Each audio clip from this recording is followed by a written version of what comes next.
This is a FilmDimension interview. Today we're speaking with Anthony Hett. Anthony, good morning. How are you? Yeah, I'm good, thank you. Bright and early, ready to attack the day. No, Absolutely. it's good. I think everything's kind of. I think things are feel a little bit better now. We've kind of got the whole. At least we know where we're going with the whole kind of restrictions and the lockdown and everything. So I'm feeling, fairly positive. Hopefully that kind of all goes well, because it's been, obviously it's been a difficult time for everybody. It's been a really hard time the last 12 months. For me personally, I've been quite fortunate, but sitting here staring at these four walls, it would be nice to kind of get back out into the world a little bit more, hopefully. Yeah, absolutely. And back into the game of making films. How did you start making films? Wanting to make a film, making the short films that you've made, and your sort of progression of your career. What made you want to go, right, I'm actually gonna try to do this? Yeah, sure. So first of all, yeah, it'd be really good to get back into making some films because we have a couple of projects that are kind of bubbling away, ready to, well, one's really ready, one's kind of getting there. So it'll be really nice to be able to do that kind of in a safe way, hopefully. But yes, my kind of passion goes back to when I was kind of a teenager. So I think when I was kind of 16, I was just watching a lot of films, really interested in films, and especially the kind of the directing, the auteur kind of way of kind of filmmaking. So I was watching a lot of Kubrick and Hitchcock and Scorsese, and just kind of loved all these films and thought, I'd love to kind of make a film. So at that point, I kind of was like, well, what do you do? Okay, let's try and make a film. So I was like saying to all my mates, come on, we're going to make a film. I'm going to write it and direct it, and you're going to star in it. And they were all kind of excited, and we're going to make this film. I was just going to borrow my parents' video camera and, just go off and make this film. And we never kind of made the film, unfortunately, but I did start writing, and I wrote this script when I was about 16. And I really fell in love with the process of writing and making up stories and characters.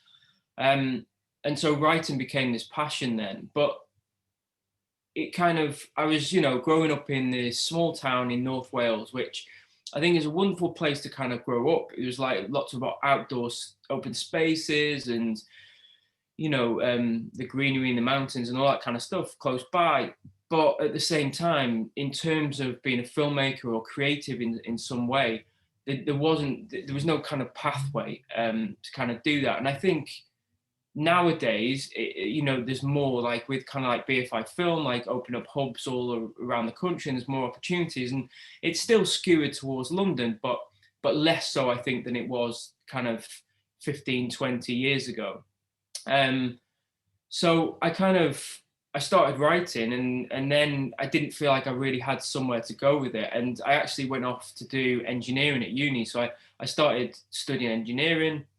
And going to uni was good. I felt like I grew up a little bit. I had to look after myself a little bit more and met people and all that kind of thing. And it was a good experience, but the course wasn't right for me. So I ended up moving back home and kind of being like, well, I don't know what my next move is.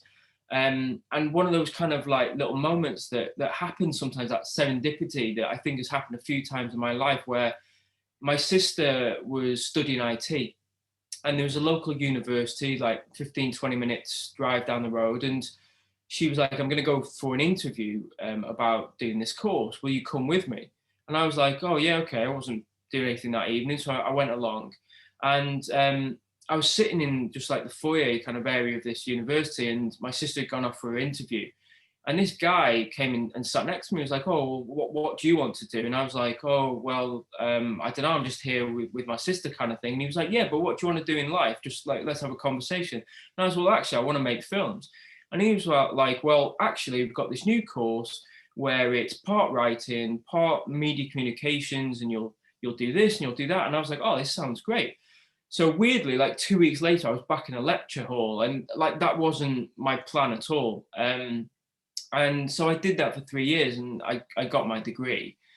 And while I was studying, the plan was always, I want to make films, so I'm going to move to London, make that happen, and I'm going to try and make some films, try and get into the industry, didn't really have a solid plan, but I was like, I'm moving to London, that's what I kind of want to do. And so I applied for script writing courses for an MA. So initially I kind of, the film and television school kind of stood out as the place of like, this is where I want to kind of go and study. But partly because of the fees. Now we're talking like over 10 years ago, and the fees were huge. So I can only imagine like what the fees would be like today. Sure. And so that was kind of a bit prohibitive, but I applied for a couple of courses in London. I ended up going to City University and learning to write film, theatre and TV. Really great course, part-time, 2 years. So I took a year out. I worked as a postman to kind of raise some money so I could move down to London. Obviously the money that I saved during that year had gone within like a couple of months. By the time I paid the deposit on a flat and, you know, rent and stuff on a flat, it was kind of, I was a bit broke. So I worked two part-time jobs while I did my course. And yeah, it was like, you know, this is what I want to do. So I made that kind of that leap, and I was able to do that, which was great. And then when I was in London, it was then time to kind of make some films, make some contacts and network and that. And that took me a little while. I think I've said this to people before, that I kind of wish that I'd just made some films at like 18, 19 or whatever, just gone out there and done it. And it wasn't as accessible as it is now. You know, we didn't have smartphones back then. So you can't just go in and make a film that easily. But I do wish I'd kind of done it a bit more. But at the same time, I just took a bit of time to grow up. And during my kind of mid-20s, I matured a little bit, lived a little bit, did some different jobs. And it was all part of the experience that fed into kind of who I am as a filmmaker now. And so I just kind of took a few years, just kind of, well, one of the things actually I focused on was poetry. So I was writing a lot of poetry, I was performing, I was part of a group of poets. So I did that for a few years, and then I kind of got to 2013, 2014, and I was like, you know, this is my time now. I need to start making films. And to kind of talk about kind of where I'm up to kind of now, over the last few years, I've made a few short films. So I made a trilogy of short films looking at loneliness, old age, and dementia. And I've been fortunate. We made some pretty decent films, I hope, and, you know, like them or not, you know, what are they called if people wanted to? Yeah, sure. So you can find them on my website. So that's anthonyhett.com. And the three films called Letters, Waiting, and Scrabble. And they're kind of a trilogy in terms of theme. And there's a couple of characters that go from one film to another, but otherwise they're standalone films. And I kind of, 2014, we made Letters. And it was another one of these kind of serendipitous kind of like moments where I moved to Walthamstow, and my friend who lived just down the road, she said, oh, there's this opportunity, you can apply for some funding, but you have to live in the Waltham Forest Redbridge area. And I'd literally just moved like 2 weeks before. So I was like, oh, wow, this is amazing. So I applied for this funding, and I actually didn't get that funding that I applied for. But what happened was that the people that were giving out that fund then said, actually, there's another fund that you can apply for that was separate to them, but it was the same area. You had to live kind of in Waltham Forest or Walthamstow.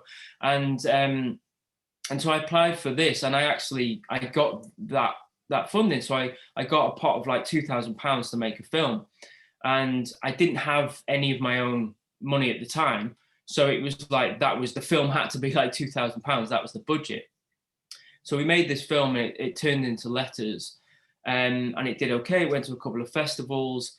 And then over the next few years, I kind of, I worked on the other two films in the trilogy. And I did this by getting a bank loan. I know you know, if you can do this, I don't know if I'd necessarily recommend it, because for a while I kind of was paying back this bank loan, and unfortunately I've paid it off, but it was kind of not, it was good because it worked, but in a way, but it was kind of, you know, if you haven't got the finances to pay it back, it can be kind of difficult. So Sure. I'm not sure if I'm giving that advice to everyone, just go out and get a big bank loan or anything. But for me, I took that leap of like, I'm going to get some money. I bought myself a computer, and I put the money into making these 2 short films. And that's kind of where we're up to now, really, where I've made the trilogy. I've made another kind of little poetic film, and now I'm kind of ready to push on to the next stage. Sure. And that's what we're also going to talk about as well, your current crowdfunding campaign for this next short film we want to make, the Lost Dog Detective Agency. What is that about? How did you come up with the title, the concept of the film, and what are you hoping to do with it, both in terms of anyone who maybe can join the campaign, help out, even if it's just by sharing, but what do you want that, or what do you hope that could do in terms of you making films beyond that? Sure. So yeah, so we're raising money at the moment. We're trying to raise £4,000 to make a short coming of age tale called The Lost Dog Detective Agency, as you said. It's a short film about 2 boys and a lost dog. It's set in the Stockwell Battersea area in South London. And this is a story that I've had for a long time. So I worked in it was a mainstream primary school, but I worked with children who had emotional and behavioural difficulties. So a lot of them had difficult home lives. Some of them had been in trouble, had been asked to leave one school, had gone to the PRU, the People's Referral Unit, had then been referred back to the school that I was working in. So I was working with these kids, really great kids, but obviously had these kind of difficulties for one reason or another. And I was kind of their extra support in the classroom. And that's where this story kind of was inspired by 2 of these children and their interactions with each other. And it's a fictional plot. It's about 2 boys that find this lost dog that's not necessarily lost, and then they're worried about what trouble they might get in. Especially one of the boys, his home has been visited by social services, and he's kind of nervous that if they get caught with this dog, that something's going to happen. So this is what this film's kind of about, and it's the themes of kind of being seen and identity, and yeah, I'm really hopeful that this film is kind of the one that's going to take me to the next stage in my career.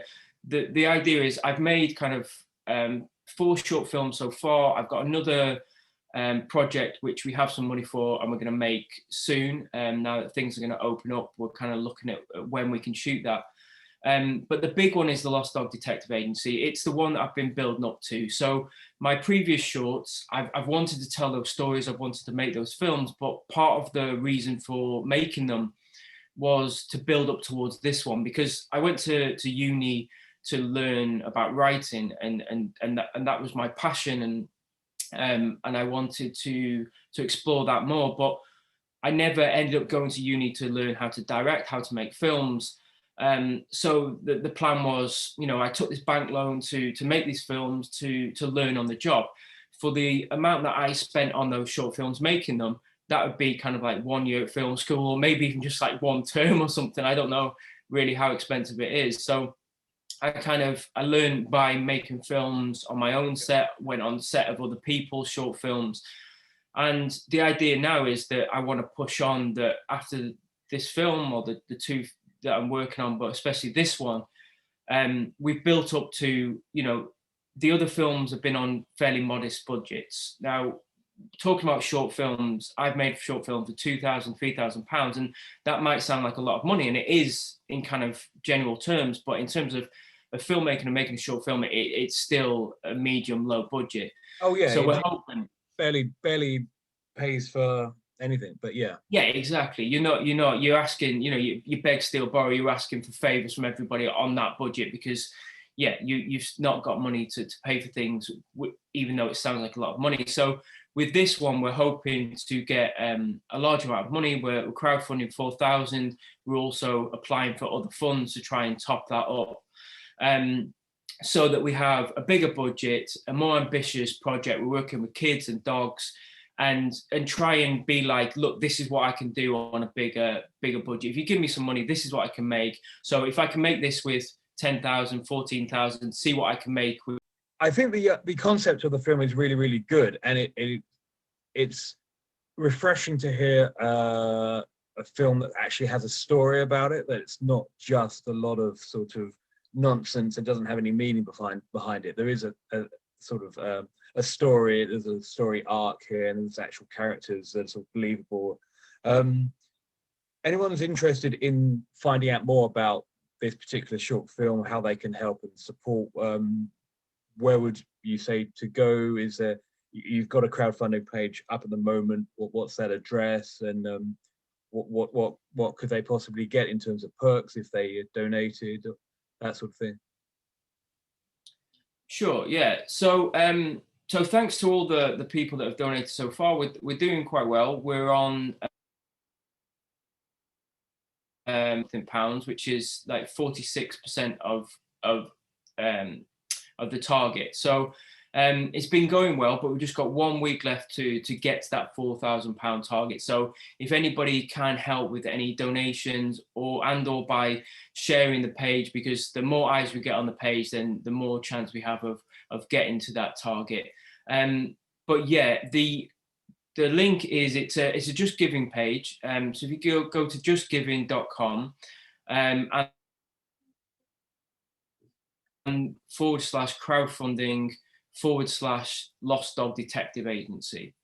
But I think if you go onto the Just Giving page, then you should be able to search for it. Also, if you go to my website, anthonyhett.com, then there's a link there to go through to it as well. And yeah, any help would be really, really greatly appreciated. Like I said, this is a film that I'm really keen to make. It's a story that I've wanted to tell for quite a while, inspired by people I work with. It's very much set in the Stockwell Battersea area, within the kind of the Portuguese community in that area. And this is a community that I connected with through my work at the school, and lots of the children from that area. And then since I'm now engaged to my fiance's Black Portuguese, so I have this connection with the community, which has kind of come around in a circle. And I want to make this film and make this authentic film about two boys in that area. Need the funding because obviously it's expensive. We're working with children, we're working with dogs, working in the time of COVID, so that adds extra precautions and cost on top. So any help would be really amazing. We do have some rewards, so that if people are generous enough and are able to, at this difficult time, to donate, if you pledge, then we have different rewards, going from kind of access to behind the scenes footage, early access to highest pledge is £750, and for that you can be an executive producer. You'll get the credit on the end of the film and on the IMDb page, and within that there's other rewards as well. Check that out. All the details are on the Just Giving page.